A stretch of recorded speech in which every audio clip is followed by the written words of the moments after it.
ನನ್ನ ಹೆಸರು ಚಂದ್ರಕಾಂತ್. ಎಲ್ಲರೂ ಕಾಂತಕಾಂತ ಅಂತ ಕರೆಯುತ್ತಾರೆ. ಚಿಕ್ಕಂದಿನಿಂದ ನಮಗೆ ತುಂಬಾ ಬಡತನ, ಏಕೆಂದರೆ ಅಪ್ಪ ಬಡಮಕ್ಕಳಿಗೆ ಓದಲು ಸಹಾಯ ಮಾಡುತ್ತಿದ್ದರು. ಯಾರಾದರೂ ಕಷ್ಟ ಅಂತ ಬಂದರೂ ಕೂಡ ಅವರ ಕೈಗೆ ತುಂಬಾ ದುಡ್ಡನ್ನು ಕೊಡುತ್ತಿದ್ದರು. ತಮಗೆ, ತಮ್ಮ ಮಕ್ಕಳಿಗೆ, ತಮ್ಮ ಹೆಂಡತಿಗೆ ಇಲ್ಲವಾದರೂ ಕೂಡ ಇನ್ನೊಬ್ಬರಿಗೆ ಸಹಾಯ ಮಾಡುತ್ತಿದ್ದರು. ಇದರಿಂದ ತುಂಬಾ ಪುಣ್ಯ ಬಂತು, ಆದರೆ ಲಕ್ಷ್ಮಿ ಬಂದಿಲ್ಲ. ಇದರಿಂದ ಯಾವಾಗಲೂ ಬಡತನ. ಈ ಬಡತನದಿಂದ ಸತ್ತು ಸುಣ್ಣವಾಗಿ ಬಿಟ್ಟಿದ್ದೆ. ಅಪ್ಪನ ಮೇಲೆ ಯಾವಾಗಲೂ ನನಗೆ ಕೋಪವಿರುತ್ತಿತ್ತು. ಒಂದು ಹುಡುಗಿಯ ವಿದ್ಯಾಭ್ಯಾಸಕ್ಕೆ ಅಮ್ಮನ ತಾಳಿಯನ್ನು ಮಾರಿಕೊಟ್ಟಿದ್ದರು. ಅವರ ಅಪ್ಪ ಬಡವ, ಮಗಳನ್ನು ಮನೆ ಕೆಲಸಕ್ಕೆ ಕಳಿಸುತ್ತಾನೆ ಅನ್ನುವ ಭಯದಿಂದ ಅಪ್ಪ ಈ ಕೆಲಸವನ್ನು ಮಾಡಿದ್ದರು. ಅಮ್ಮ ಇಷ್ಟವಿಲ್ಲದಿದ್ದರೂ ಅಪ್ಪನ ಮಾತಿಗೆ ಇಲ್ಲ ಅಂತ ಹೇಳಲು ಸಾಧ್ಯವಿಲ್ಲದೆ ಅರಿಶಿನದ ಕೊಂಬಿನ ತಾಳಿಯನ್ನು ಕಟ್ಟಿಕೊಂಡು ಚಿನ್ನದ ತಾಳಿಯನ್ನು ಕೊಟ್ಟಿದ್ದಳು ಆ ಹುಡುಗಿಯ ವಿದ್ಯಾಭ್ಯಾಸಕ್ಕೆ. ಇದು ಇನ್ನು ಕಣ್ಣಿಗೆ ಕಟ್ಟಿದಂತೆ ಇದೆ.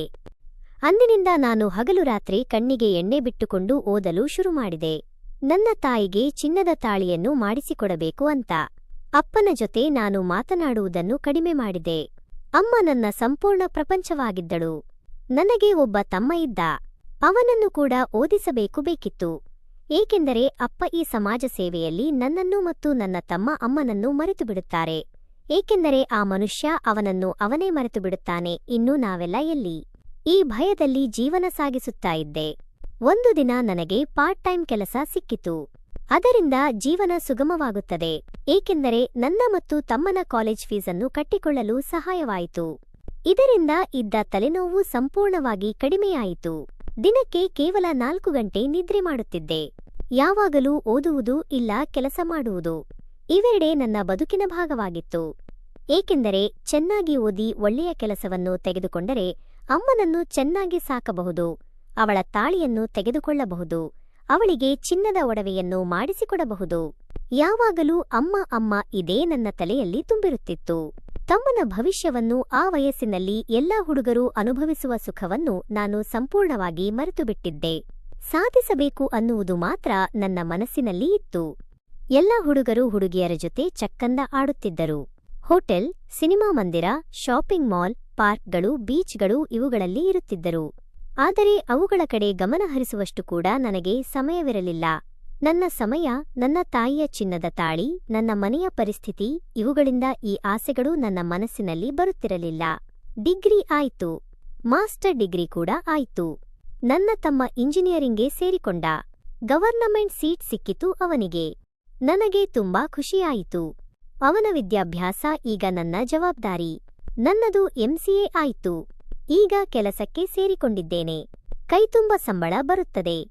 ಇದೇ ಸಂದರ್ಭದಲ್ಲಿ ನನ್ನ ತಾಯಿಯನ್ನು ಕೂಡ ಹಳ್ಳಿಯಿಂದ ಸಿಟಿಗೆ ಕರೆದುಕೊಂಡು ಬಂದೆ. ಒಂದು ಬಾಡಿಗೆ ಮನೆಯನ್ನು ಮಾಡಿ ನನಗೆ ಅಡುಗೆ ಮಾಡಿಕೊಡಲು, ನನ್ನನ್ನು ನೋಡಿಕೊಳ್ಳಲು ನನ್ನ ತಾಯಿ ಬೇಕಿತ್ತು. ಎಲ್ಲಕ್ಕಿಂತ ಹೆಚ್ಚಾಗಿ ಅಪ್ಪನಿಂದ ದೂರ ಮಾಡಬೇಕಿತ್ತು. ಅವನು ಯಾವಾಗಲೂ ದಿನಕ್ಕೆ 4-5 ಜನರನ್ನು ಮನೆಗೆ ಊಟಕ್ಕೆ ಕರೆದುಕೊಂಡು ಬರುತ್ತಾನೆ. ಅಮ್ಮ ಬೆಳಿಗ್ಗೆ 4 ಗಂಟೆಗೆ ಎದ್ದರೆ ರಾತ್ರಿ 12 ಗಂಟೆಯವರೆಗೂ ಕಷ್ಟವನ್ನು ಪಡುತ್ತಿರುತ್ತಾಳೆ. ಕೆಲಸ ಆದರೂ ಕೂಡ ತಿಂಗಳಿಗೆ 10 ರೂಪಾಯಿ ಕೊಡುವುದಿಲ್ಲ, ನೀನು ನೆಮ್ಮದಿಯಾಗಿ ಇರುವಂತ. ಅದಕ್ಕಾಗಿ ಅಪ್ಪನಿಗೆ ಅಮ್ಮ ಕರೆದರೂ ಅಪ್ಪ ಮಗ ಕರೆದರೆ ಮಾತ್ರ ಬರುವುದು ಅಂತ ಹೇಳಿದರು. ನಾವೆಲ್ಲ ಸುಮ್ಮನಾಗಿ ಬಿಟ್ಟೆವು. ಏಕೆಂದರೆ ಅಪ್ಪನಿಗೆ ನನ್ನನ್ನು ನಿಜವಾಗಲೂ ಪ್ರೀತಿಸುತ್ತಿಲ್ಲ ಅಂತ ಅನ್ನಿಸಲು ಶುರುವಾಗಿದ್ದು. ಮೊದಲು ನಾವು ಹೋಗೋಣ, ಆನಂತರ ನೋಡಿದರೆ ಆಯ್ತು ಅಂತ ಅಮ್ಮನಿಗೆ ಹೇಳಿದೆ. ಮೊದಲು ಅಮ್ಮ, ಆನಂತರ ನನ್ನ ಮದುವೆಗೆ ಒಪ್ಪಿಕೊಂಡಳು. ಆಗ ಅವಳಿಗೆ ನಾನು ತಂದಿದ್ದ ಹೊಸ ತಾಳಿಯನ್ನು ಕೊಟ್ಟೆ. ಇದನ್ನು ಅಪ್ಪನ ಕೈಯಲ್ಲಿ ದೇವಸ್ಥಾನದಲ್ಲಿ ಕಟ್ಟಿಸಿಕೋ. ನಂತರ ನಾವು ಬೆಂಗಳೂರಿಗೆ ಹೋಗೋಣ ಅಂತ ಹೇಳಿದಾಗ ಅಮ್ಮ ಅದನ್ನು ನೋಡಿ ಕಣ್ಣೀರು ಹಾಕಿದಳು. ಏಕೆಂದರೆ ಅದು ಬರೀ ತಾಳಿ ಆಗಿರಲಿಲ್ಲ, ಚಿನ್ನದ ಸರ ಕೂಡ ಇತ್ತು. ಅಮ್ಮ ಅಪ್ಪನಿಗೆ ತೋರಿಸಿದಳು. ಅಪ್ಪ ಖುಷಿಪಟ್ಟರು. ಅಂದು ಒಳ್ಳೆಯ ದಿನವಾಗಿದ್ದರಿಂದ ತಾಳಿ ಕಟ್ಟಿಸಿಕೊಂಡರು. ನಾವು ಬೆಂಗಳೂರಿಗೆ ಹೋದೆವು. ಮೊದಲು ಅಮ್ಮನಿಗೆ ಹೊಸ ಜಾಗ ಕಷ್ಟವಾದರೂ ಆನಂತರ ಅಡ್ಜಸ್ಟ್ ಮಾಡಿಕೊಂಡವಳು. ಅವಳಿಗೆ ಎಲ್ಲಕ್ಕಿಂತ ಜಾಸ್ತಿ ಅಪ್ಪನನ್ನು ಬಿಟ್ಟು ಇರುವುದು ಕಷ್ಟವಾಗುತ್ತಿತ್ತು. ಅದಕ್ಕೆ ನಾನು ತಮ್ಮನಿಗೆ ಅಪ್ಪನನ್ನು ಕರೆದುಕೊಂಡು ಬರಲು ಹೇಳಿದೆ. ಆದರೆ ಅಪ್ಪನಿಗೆ ನನಗಿಂತ ಹೆಚ್ಚು ಹಠ. ಅವನು ಬಂದು ಕರೆದರೆ ಮಾತ್ರ ಬರುವುದು. ನಿನ್ನನ್ನು ಕಳಿಸಿಬಿಟ್ಟರೆ ನಾನು ಹೇಗೆ ಬರಲಿ ಅಂತ ತಮ್ಮನಿಗೆ ಚೆನ್ನಾಗಿ ಬೈದು ಕಳಿಸಿದ್ದಾರೆ. ದುಡ್ಡು ಕಾಸು ಇಟ್ಟಿಲ್ಲವಾದರೂ ಈ ರೀತಿಯ ಖಾಲಿ ದರ್ಪಕ್ಕೆ ಯಾವುದೇ ರೀತಿಯ ಕೊರತೆ ಇಲ್ಲ ಅಂತ ಬೈದುಕೊಂಡೆ. ನನಗೆ ಕೈತುಂಬ ಸಂಬಳ ಬರುತ್ತಿತ್ತು. ಪ್ರಮೋಷನ್ ಕೂಡ ಆಗಾಗ ಕೊಡುತ್ತಿದ್ದರು, ಏಕೆಂದರೆ ನಾನು ಸಿಕ್ಕ ಕೆಲಸವನ್ನು ತುಂಬಾ ನಿಷ್ಠೆಯಿಂದ ಮಾಡುತ್ತಿದ್ದೆ. ಆಫೀಸ್ನಲ್ಲಿ ತುಂಬಾ ಚಂದದ ಹುಡುಗಿಯರು ಇದ್ದರು. ಪ್ರತಿಯೊಬ್ಬರೂ ನನಗೆ ಲೈನ್ ಹಾಕುತ್ತಿದ್ದರು. ಅವರು ಎಷ್ಟು ಸುಂದರವಾಗಿದ್ದರೂ ಕೂಡ ನನ್ನ ಹಿಂದೆ ಬರುತ್ತಿದ್ದರು. ನಾನು ಹೋಗುತ್ತಿರಲಿಲ್ಲ. ಏನೋ ಒಂದು ಲಕ್ಷ್ಮಣ ರೇಖೆಯನ್ನು ಹಾಕಿಕೊಂಡಿದ್ದೆ. ಒಮ್ಮೊಮ್ಮೆ ನನ್ನ ಗೆಳೆಯರು ಟೀಸ್ ಮಾಡುತ್ತಿದ್ದರು. ಎಲ್ಲಾ ಹುಡುಗಿಯರು ನಿನ್ನ ಹಿಂದೆ ಬಂದರೆ ನಾವೆಲ್ಲ ಏನು ಮಾಡುವುದು? ಕೊನೆ ಪಕ್ಷ ಒಬ್ಬರನ್ನಾದರೂ ಹಾರಿಸಿಕೊಂಡು ಬಿಡು. ಉಳಿದವರು ನೀನು ಎಂಗೇಜ್ ಆಗಿದ್ದೀಯಾ ಅಂತ ನಮ್ಮ ಪಾಲಿಗೆ ಬರುತ್ತಾರೆ ಅಂತ ಅಣಕಿಸುತ್ತಿದ್ದರು. ನನಗೂ ಒಮ್ಮೆ ಅನಿಸುತ್ತಿತ್ತು, ಇಷ್ಟೊಂದು ಮಡಿವಂತಿಕೆ ಎಲ್ಲಾ ಆಗಿ ಹೋಗಿದೆ ಇನ್ನೇನು ಅಂತ. ಆದರೂ ಕೂಡ ಮನಸ್ಸು ಅಲ್ಲಿಯವರೆಗೂ ಹೋಗುತ್ತಿರಲಿಲ್ಲ. ಅಮ್ಮ ಕೂಡ ಹೇಳುತ್ತಿದ್ದಳು, ನೋಡು, ಮದುವೆಗೆ ಹುಡುಗಿಯನ್ನು ಹೆಣ್ಣುಮಕ್ಕಳ ಫೋಟೋಸನ್ನು ಕಳಿಸುತ್ತಾರೆ. ಪ್ರತಿಯೊಬ್ಬರೂ ತುಂಬಾ ಚೆನ್ನಾಗಿರುತ್ತಾರೆ. ನಿನ್ನಂತೆ ಅವರು ಸಿಟಿಯಲ್ಲಿ ಕೆಲಸ ಮಾಡುತ್ತಿದ್ದಾರೆ. ನಿನಗೆ ಸರಿ ಹೋಗುತ್ತಾರೆ ಅಂತ ಹೇಳುತ್ತಿದ್ದಾರೆ. ಆದರೆ ನಾನು ಅವಳ ಮಾತನ್ನು ತುಂಬಾ ಅಸಡ್ಡೆಯಿಂದ ಕೇಳಿಸಿಕೊಳ್ಳುತ್ತಿದ್ದೆ. ನನಗೆ ಯಾವುದರ ಬಗ್ಗೆ ಗಮನ ಇರಲಿಲ್ಲ. ಜಾಸ್ತಿ ದುಡ್ಡು ಸಂಪಾದನೆ ಮಾಡಿ ಒಂದು ಸೈಟನ್ನು ತೆಗೆದುಕೊಂಡು ಬೆಂಗಳೂರಿನಲ್ಲಿ ಮನೆ ಕಟ್ಟಿಸಬೇಕು, ಆನಂತರ ಮದುವೆ ಅಂದೆ. ಬೆಚ್ಚಿಬಿದ್ದಳು. ಈಗಲೇ ನಿನಗೆ 29 ವರ್ಷ. ಮುಂದಿನ ತಿಂಗಳು 30ಕ್ಕೆ ಬೀಳುತ್ತದೆ. ನೀನು ಸೈಟ್ ತೆಗೆದುಕೊಂಡು ಮನೆ ಕಟ್ಟಿಸುವ ಸಮಯಕ್ಕೆ ಸರಿಯಾಗಿ 40 ವರ್ಷ ಆಗುತ್ತದೆ. ಹೆಣ್ಣು ಯಾರು ಕೊಡುವುದಿಲ್ಲ. ನಿನಗೆ ಮುದುಕ ಅಂತ ಯೋಚಿಸಲು ಶುರು ಮಾಡಿದಳು. ನಾನು ನನ್ನ ದಿನಚರಿಯಲ್ಲಿ ನಿರತನಾಗಿದ್ದೆ. ಇಂದು ಕೆಲಸದಿಂದ ತುಂಬಾ ಲೇಟಾಗಿ ಬಂದೆ. ನಾಳೆ ಒಂದು ಪ್ರಾಜೆಕ್ಟ್ ಅನ್ನು ಸಬ್ಮಿಟ್ ಮಾಡಬೇಕಿತ್ತು. ಅದಕ್ಕೆ ಎಲ್ಲ ಕೆಲಸವನ್ನು ಆಫೀಸ್ನಲ್ಲಿ ಮಾಡಿ ಬಂದೆ. 12 ಗಂಟೆ ಆಗಿತ್ತು ಮನೆಗೆ ಬರುವುದರೊಳಗೆ. ಬಾಗಿಲನ್ನು ತೆಗೆದು ನೋಡಿದಾಗ ಬೆಚ್ಚಿಬಿದ್ದೆ. ನನ್ನ ರೂಮಿನ ಹಾಸಿಗೆ ಮೇಲೆ ಇದ್ದವರನ್ನು ನೋಡಿ. ಚಂದ್ರನನ್ನು ನಾಚಿಸುವಂತಹ ಸುಂದರವಾದ ಹುಡುಗಿ ನನ್ನ ಹಾಸಿಗೆಯ ಮೇಲೆ ಅಸ್ತವ್ಯಸ್ತವಾಗಿ ಮಲಗಿದ್ದಳು. ಅವಳು ಲಂಗದಾವಣಿ ಹಾಕಿಕೊಂಡು ಮಲಗಿದ್ದಳು. ಅದು ಸರಿಯಾಗಿ ಅವಳ ಸೊಂಟ ಕಾಣುತ್ತಿತ್ತು. ಅವಳ ಎದೆಗಳು ಅರ್ಧಂಬರ್ಧ ಹೊರಗೆ ಬಂದಿತ್ತು. ಮೈತುಂಬಾ ಬೆಳ್ಳಗಾಗಿತ್ತು. ಅವಳ ಅಂದವನ್ನು ನೋಡಿದರೆ ನೋಡಲೇಬೇಕು ಅಂತ ಅನಿಸುತ್ತದೆ. ತುಂಬಾ ಹೊತ್ತು ನೋಡುತ್ತೇನೆ ಅಂತ. ಅವಳು ಯಾರು ಅನ್ನುವ ಪ್ರಶ್ನೆ ನನ್ನ ಮನಸ್ಸಿನಲ್ಲಿ ಇರಲಿಲ್ಲ. ಈಗ ಅವಳ ಜೊತೆ ಏನು ಮಾಡಬೇಕು ಅನ್ನುವ ಪ್ರಶ್ನೆ ಮಾತ್ರ ಇತ್ತು. ನನ್ನನ್ನು ನಾನು ಕಂಟ್ರೋಲ್ ಮಾಡಿಕೊಳ್ಳಲು ಸಾಧ್ಯವಾಗದೆ ನಾನು ರೂಮಿನ ಬಾಗಿಲನ್ನು ಗಟ್ಟಿಯಾಗಿ ಹಾಕಿ ಅವಳ ಬಳಿ ಹೋದೆ. ಅವಳನ್ನು ಕಚ್ಚಿ ತಿನ್ನಬೇಕು ಅನ್ನುವಷ್ಟು ಆಸೆಯಾಯಿತು. ಟೊಮೊಟೊ ಹಣ್ಣಿಗಿಂತ ಕೆಂಪಗೆ ಇದ್ದಾಳೆ. ನನ್ನ ತುಟಿಗಳು ಅವಳ ತುಟಿಗಳ ಬಳಿ ಹೋಯಿತು. ಅವಳ ಉಸಿರು ನನ್ನ ಉಸಿರಿನಲ್ಲಿ ಸಂಪೂರ್ಣವಾಗಿ ಬೆರೆದುಕೊಂಡವು. ಸಂಪೂರ್ಣವಾಗಿ ಅವಳನ್ನು ನನ್ನವಳಾಗಿ ಮಾಡಿಕೊಳ್ಳುವ ಪ್ರಯತ್ನದಲ್ಲಿ ಇದ್ದೆ. ಸಡನ್ ಆಗಿ ಅವಳು ಮಗ್ಗಲು ಬದಲಿಸಿದಳು. ಆಗ ನನಗೆ ಅರ್ಥವಾಯಿತು, ಅವಳು ನನಗೆ ಅಪರಿಚಿತ ಹುಡುಗಿ. ಅವಳನ್ನು ಅವಳಿಗೆ ತಿಳಿಯದೆ ದೈಹಿಕವಾಗಿ ನಾನು ಬಳಸಿಕೊಳ್ಳಬಾರದು. ಅದು ತಪ್ಪು. ಯಾವುದೇ ಹುಡುಗಿಯ ಜೊತೆ ನನಗೆ ಈ ರೀತಿಯ ಆಸೆ ಆಗುತ್ತಿರಲಿಲ್ಲ. ಸೆಳೆತ ಇರಲಿಲ್ಲ. ಇವಳನ್ನು ನೋಡಿದರೆ ಅಷ್ಟೊಂದು ಆಗುತ್ತದೆ. ಕೊನೆಗೆ ರೂಮಿನಿಂದ ಹೊರಗೆ ಬಂದು ಅಮ್ಮನ ಬಳಿ ಕೇಳಿದೆ, ಅಮ್ಮ, ಯಾರು ನನ್ನ ರೂಮಿನಲ್ಲಿ ಮಲಗಿರುವುದು ಅಂತ. ನಿನ್ನ ಅಪ್ಪನ ಕಡೆಯಿಂದ ಕೆಲಸ ಸಿಕ್ಕಿದೆಯಂತೆ. ಈ ಊರಿನಲ್ಲಿ ನಮ್ಮನ್ನು ಬಿಟ್ಟರೆ ಯಾರು ಗೊತ್ತಿಲ್ಲವಂತೆ. ನಿನ್ನ ಸಹಾಯದಿಂದ ಆಫೀಸ್ಗೆ ಹೋಗಿ ಅಪಾಯಿಂಟ್ಮೆಂಟ್ ಮಾಡಿಕೊಳ್ಳೋಣ ಕೆಲಸವನ್ನು ಅಂತ ನಿನ್ನ ಅಪ್ಪ ಹೇಳಿ ಕಳಿಸಿದ್ದಾರೆ. ಅವಳಿಗೆ ಸಹಾಯ ಮಾಡು ಪ್ಲೀಸ್. ನಿನ್ನ ಅಪ್ಪನ ಗೆಳೆಯನ ಮಗಳು ಅಂತ ಸಹಾಯ ಮಾಡದೇ ಇರಬೇಡ ಅಂತ ಹೇಳಿದರು. ನನ್ನ ರೂಮಿನಲ್ಲಿ ಏಕೆ ಮಲಗಿಸಿದ್ದೀಯಾ? ಅವಳು ತುಂಬಾ ಶ್ರೀಮಂತರ ಮನೆಯ ಹುಡುಗಿ. ಒಬ್ಬಳೇ ಮಗಳು. ಆಗರ್ಭ ಶ್ರೀಮಂತರು ಅವರ ಮನೆಯವರು. ಆದರೂ ನಾನು ದುಡಿಯಬೇಕು ಅಂತ ಅವಳು ಕೆಲಸಕ್ಕೆ ಬಂದಿದ್ದಾಳೆ. ಹೊರಗಡೆ ಇರುವ ಆಸೆಗಳು ತುಂಬಾ ಗಟ್ಟಿ ಆಗಿ ಇದೆ. ನಿನ್ನ ರೂಮು ಮಾತ್ರ ಅಟ್ಯಾಚ್ ಬಾತ್ರೂಮ್ ಇರುವುದು ಚೆನ್ನಾಗಿರುವುದು, ಅದಕ್ಕಾಗಿ ಮಲಗಿಸಿದೆ. ನಿನಗೆ ಹೇಳಬೇಕು ಅಂತ ಅಂದುಕೊಂಡೆ. ನಿದ್ರೆಗಣ್ಣಿನಲ್ಲಿ ಮರೆತೆನು ಅಂತ ಅಮ್ಮ ಹೇಳಿದಳು.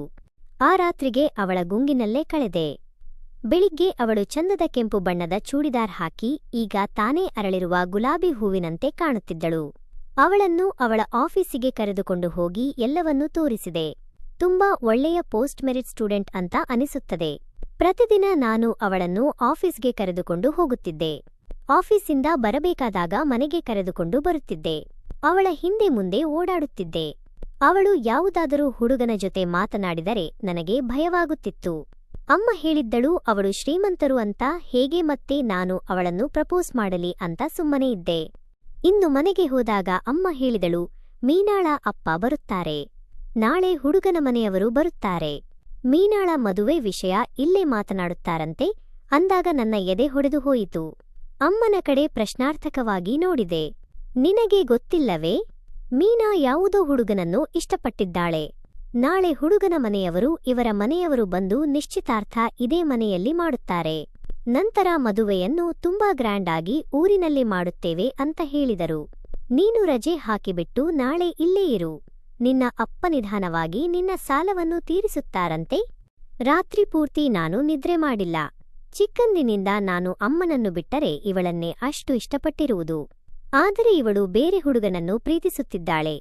ನಾನು ಇನ್ಯಾರನ್ನು ಕೂಡ ಮದುವೆಯಾಗುವುದಿಲ್ಲ. ಜೀವನ ಪೂರ್ತಿ ಇವಳನ್ನೇ ಪ್ರೀತಿಸಿ ಇದ್ದುಬಿಡುತ್ತೇನೆ. ಮೊದಲ ಬಾರಿ ಕಣ್ಣೀರು ಹಾಕಿದೆ.